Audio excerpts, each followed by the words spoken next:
الحمدللہ رب العالمین والصلاة والسلام علی سید الانبیاء والمرسلین اما بعد فاعوذ باللہ من الشیطان الرجیم بسم اللہ الرحمن الرحیم بآواز بلند میرے ساتھ مل کر پڑھیے الصلاۃ والسلام علیک یا رسول اللہ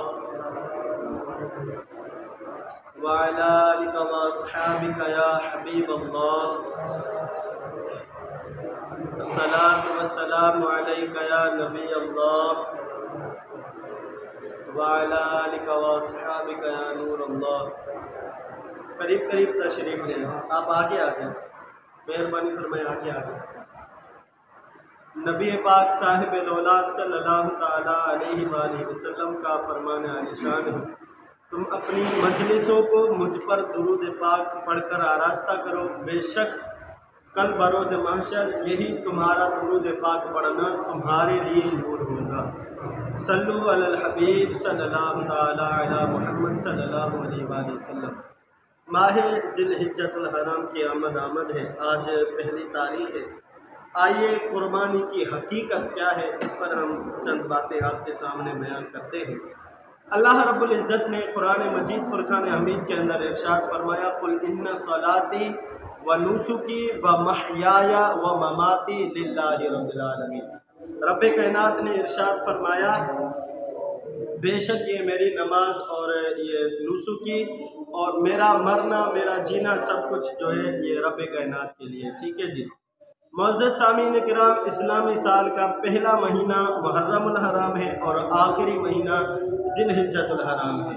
اسلامی سال کی ابتدا بھی قربانی سے ہوتی ہے اور اسلامی سال کی انتہا بھی قربانی پر ہوتی ہے۔ اسلام تو اپنے ماننے والوں سے قربانی کا تقاضا کرتا ہے، قربانی مانگتا ہے کہ اگر مال قربان کرنے کا وقت آ جائے تو اپنا مال راہ خدا میں لٹا دو، اور اگر جان قربانی کرنے کا وقت آ جائے تو اسلام مانگتا ہے کہ اپنی جان کو راہ خدا میں خرچ کر دو، جان کی پرواہ نہ کرو اور سب کچھ لٹا کر یوں کہو کہ جان دی ہوئی اسی کی تھی، جان دی ہوئی اسی کی تھی۔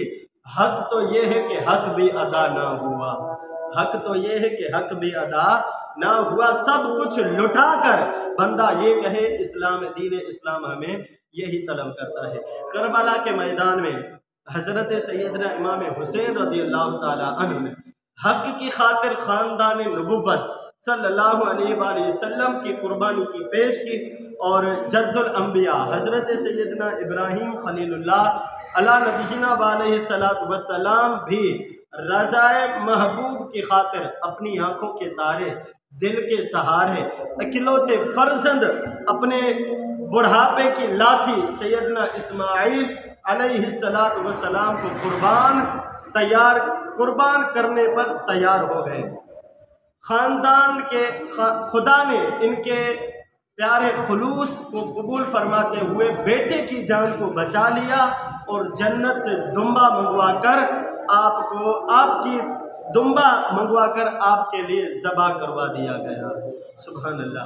اب قیامت تک کے لیے یہ سنت بن گئی کہ ہم بھی سنت ابراہیمی کی یاد تازہ کرتے ہیں اور جانور کی قربانی کرتے ہیں۔ صحابہ کرام علیہم رضوان نے عرض کی یا رسول اللہ ما هذه الاضاحی قال سنت ابیکم ابراہیم، یا رسول اللہ یہ قربانیاں کیا ہیں؟ اللہ کے محبوب علیہ السلام نے ارشاد فرمایا تمہارے باپ ابراہیم کی سنت ہے، لہٰذا ان کو خوش دلی کے ساتھ ادا کیا کرو۔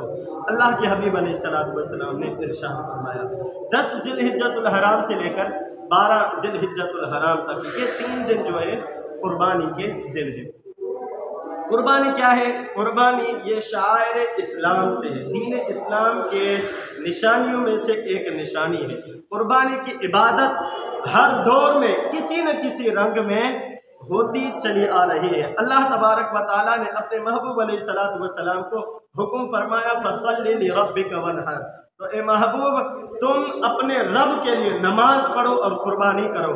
اس آیت کریمہ کی تفسیر پر ہم پچھلے جمعے کو بھی بات کر چکے ہیں۔ اس آیت کریمہ کے اندر دو پہلوؤں کو بیان کیا ہے۔ نمبر ایک، رب کی عبادت کرو، اور نمبر دو، قربانی کرو۔ اللہ کی بارگاہ میں قربانی کا مقصد جو ہے بتایا گیا اسی آیت کریمہ کے تحت۔ اسی نصب العین کو قرآن مجید میں اللہ رب العزت نے ایک اور مقام پر ارشاد فرمایا قل ان صلاتی و نسکی و محیای و مماتی للہ رب العالمین۔ اے محبوب آپ اس بات کا برملا اعلان کر دیں، سر عام اعلان کر دیں کہ بے شک میری نماز، میری قربانی، میرا جینا، میرا مرنا، یا اللہ سب کچھ تیرے لیے ہے۔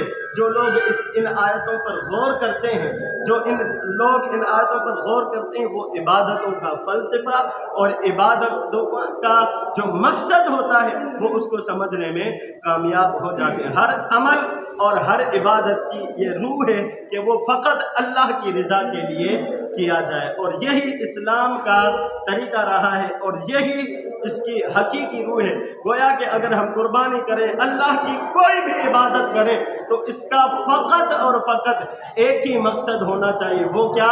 رب کائنات کو راضی کرنا، اس کے حبیب علیہ الصلوۃ والسلام کی تعلیمات پر عمل کرنا۔ اب آئیے اسلام ہے کیا؟ اسلام کہتے کس کو ہے؟ آئیے سن لیتے ہیں۔ اسلام کا مطلب ہے تسلیم کرنا، مان لینا، سر تسلیم خم کر لینا۔ مسلمان وہی ہوتا ہے کہ جو ہر وقت اللہ کے سامنے جھکا رہے، سر تسلیم خم کرے، مسلمان وہی ہوتا ہے۔ اب آئیے اللہ تبارک و تعالیٰ نے قرآن میں دو مسلمانوں کی شان بیان کرتے ہوئے فرمایا، بڑی کمال کی بات لکھی، فرمایا ایک ابراہیم تھا، ایک ابراہیم تھا، ایک اسماعیل تھا، ایک خلیل تھا، ایک ذبیح تھا۔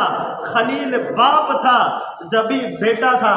میں نے باپ کو حکم دیا کہ میری راہ میں بیٹا قربان کر، پھر نہ باپ نے دیر کی نہ بیٹے نے دیر کی۔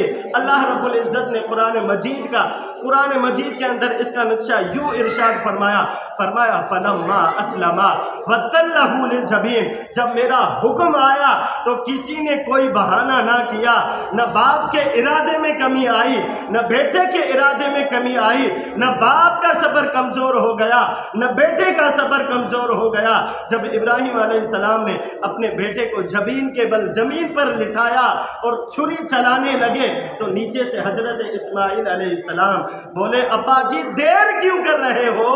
جب رب کا حکم آ گیا ہے تو اس میں تاخیر نہیں ہونی چاہیے، لیٹ نہیں ہونے چاہیے، مجھے جلدی سے ذبح کر دو۔ میں وعدہ کرتا ہوں کہ سسکی بھی نہیں بھروں گا، آہ بھی نہیں بھروں گا۔ کیوں؟ کیونکہ میں وفادار خدا ہوں، کیونکہ میں وفادار خدا ہوں۔ تو شاعر نے بڑی کمال کے بات لکھی نا، فرمایا یہ فیضان نظر تھا یا مکتب کی کرامت تھی، یہ فیضان نظر تھا یا مکتب کی کرامت تھی، سکھائے کس نے اسماعیل کو آداب فرزندی، سکھائے کس نے اسماعیل کو آداب فرزندی۔ سبحان اللہ، یہ بات بھی کمال کی بات، یہ باپ کا بھی کمال ہے اور بیٹے کا بھی کمال ہے کہ اللہ نے بھی آسمان کے دروازے کھول دیے۔ جب دروازے کھول دیے، رب کائنات نے فرشتوں کو فرما دیا، تم کہتے تھے نا انسان کو پیدا نہ کرو، تم کہتے تھے نا انسان کو تخلیق نہ کرو، اے میرے فرشتوں، جب فرشتوں نے یہ فرمایا مولا انسان کو پیدا نہ کرنا، کیوں؟ یہ فتنہ انگیزی پیدا کریں گے۔ جب یہ کہا رب کائنات نے فرمایا ذرا دیکھو تو صحیح، یہ میرا ولی، میرا نبی کیا کر رہا ہے، وہ دیکھو کیا کر رہے ہیں، وہ کیا ہو رہا ہے۔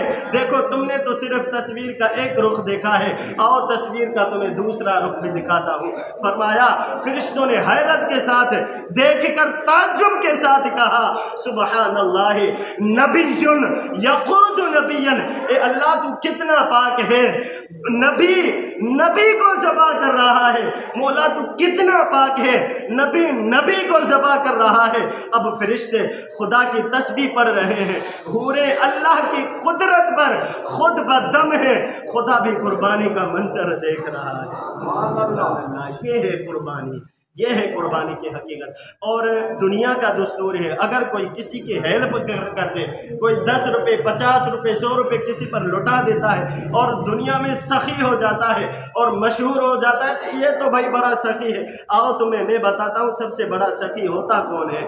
سنیے، جب حضرت ابراہیم علیہ السلام چھری چلانے لگے تو حضرت اسماعیل علیہ السلام عرض کرنے لگے، ابا جی ایک مسئلہ تو بتاؤ۔ پوچھا بیٹا فرما یہ کیا مسئلہ ہے؟ عرض کی ہم دونوں میں زیادہ سخی کون ہے؟ کیا فرمایا؟ ہم دونوں میں زیادہ سخی کون ہے ابا بتائیے۔ فرمایا بیٹا میں تم سے زیادہ سخی ہوں، کیوں کہ میں اپنے ارمان کو کچل رہا ہوں، میں اپنے صاحبزادے، میں اپنے شہزادے کو، اپنی خواہشات کو قربان کر رہا ہوں، میں اپنے اکلوتے بیٹے کو، سب سے پیاری اور سب سے زیادہ عزیز بیٹے کو قربان کر رہا ہوں۔ میرا جیسا سخی کون ہوگا؟ دنیا میں میرا جیسا سخی لا کر دکھاؤ، کوئی سخی نہیں ملے گا۔ اپنے ہاتھوں سے بیٹے کو ذبح کر رہا ہوں، لہٰذا میں زیادہ سخی ہوں۔ چھری کے نیچے سے حضرت اسماعیل علیہ السلام نے آواز دی، بولے ابا جی میں کہتا ہوں کہ آپ سے زیادہ سخی تو میں ہوں۔ کیوں؟ اس لیے کہ اگر آپ مجھے ذبح کر دیں گے، اگر آپ مجھے ذبح کر دیں گے تو پھر بھی آپ کے دوسرے بیٹے تو ہیں نا، آپ ان کو دیکھ کر اپنا کلیجہ، اپنا دل جو ہے ٹھنڈا کرتے رہیں گے، آپ کی آنکھوں کے سامنے ہوں گے۔ میری ایک ہی تو جان ہے، جب یہ جان بھی چلی جائے گی تو پھر واپس نہیں آئے گی، لہٰذا میں تم سے زیادہ سخی ہو گیا، اس لیے میں اپنی جان کو قربان کر رہا ہوں۔ خدا کائنات نے جب باپ اور بیٹے کا یہ مکالمہ دیکھا نا، بڑی کمال کی، فرمایا اے ابراہیم اور اسماعیل انا اسخا منکما، رب کائنات نے فرمایا میں تم دونوں سے زیادہ سخی ہوں۔ اب دونوں چپ ہو گئے، اللہ اکبر۔ تو اللہ نے فرمایا پھر بھلا میری سخاوت کی بھی کیا کوئی حد ہے؟ دیکھو میں تمہارے ساتھ کرنے کیا لگا ہوں۔ اے ابراہیم تم نے سخاوت کی اور بیٹے کو ذبح کے لیے لٹا دیا، ابھی ذبح کیا نہیں، ابھی صرف تم ذبح کرنے پر تیار ہو گئے ہو، مگر میری سخاوت بھی دیکھو، میں نے جنت سے تمہارے لیے فدیہ تیار کر رکھا ہے، میں نے جنت سے تمہارے لیے فدیہ تیار کر رکھا ہے۔ اللہ اکبر۔ ابھی تم دیکھو اسماعیل پر جب چھری پھیرے گی تو میں چلنے نہیں دوں گا، لیکن تمہاری قربانی کو بھی رد نہیں کروں گا، میں تمہاری قربانی کو بھی رد نہیں کروں گا۔ اللہ اکبر۔ بیٹے کی جان بھی بچا لوں گا، فدیہ بھی پہنچا دوں گا، بیٹے کی قربانی کا ثواب بھی عطا کروں گا، اور تمہارے نام کے ڈنکے قیامت تک بجا دوں گا، باپ کو خلیل اللہ کہہ دوں گا، بیٹے کو ذبیح اللہ کا منصب عطا کر دوں گا۔ سبحان اللہ۔ تو کون ہوا سخی؟ رب کائنات کی ذات ہوئی نا سخی۔ سبحان اللہ۔ میرے پیارے اور میٹھے اسلامی بھائیوں، جب حضرت ابراہیم علیہ السلام نے پھر بھی چھری گلے پر رکھ دی تاکہ میری نیت میں کوئی فتور نہ آ جائے، میری نیت میں کوئی کمی نہ آ جائے، چھری چلائی مگر چھری نے کاٹنا چھوڑ دیا۔ ایک دفعہ، دوسری دفعہ، تیسری دفعہ جب پھر چھری کو تیز کیا اور زور سے چلائی مگر جو ہے چھری نہ چلے، تو حضرت خلیل اللہ، حضرت ابراہیم خلیل اللہ علیہ نبینا علیہ السلام جلال میں آ گئے، کہا کہ میں اللہ کے حکم میں اللہ کے حکم کی تعمیل کرنے میں دیر ہو رہی ہے۔ چھری کو زور سے پتھر پر مارا اور کہا تجھے کیا ہو گیا ہے، تو کاٹتی کیوں نہیں ہے؟ چھری تیرا کام ہے کاٹنا، تو کاٹتی کیوں نہیں ہے؟ وہ چھری کے 2 ٹکڑے ہو گئے۔ ایک روایت میں چھری کے 2 ٹکڑے نہیں ہوئے، بلکہ اللہ رب العزت نے چھری کو بولنے کی جو ہے قوت عطا فرمائی اور کہا حکم الہی سے چھری بول پڑی، اے خلیل اللہ آپ مجھ سے کیوں ناراض ہوتے ہو؟ فرمایا تیرا کام کاٹنا ہے، تو کاٹنی نہیں ہے، اس لیے میں تم پر غصہ ہو رہا ہوں۔ عرض کی آقا آپ ناراض نہ ہو، ذرا مجھے یہ تو بتاؤ، جب نار نمرود میں تھے آپ نے آگ سے پوچھا تھا کہ آگ کا کام ہے جلانا، تو آپ کو آگ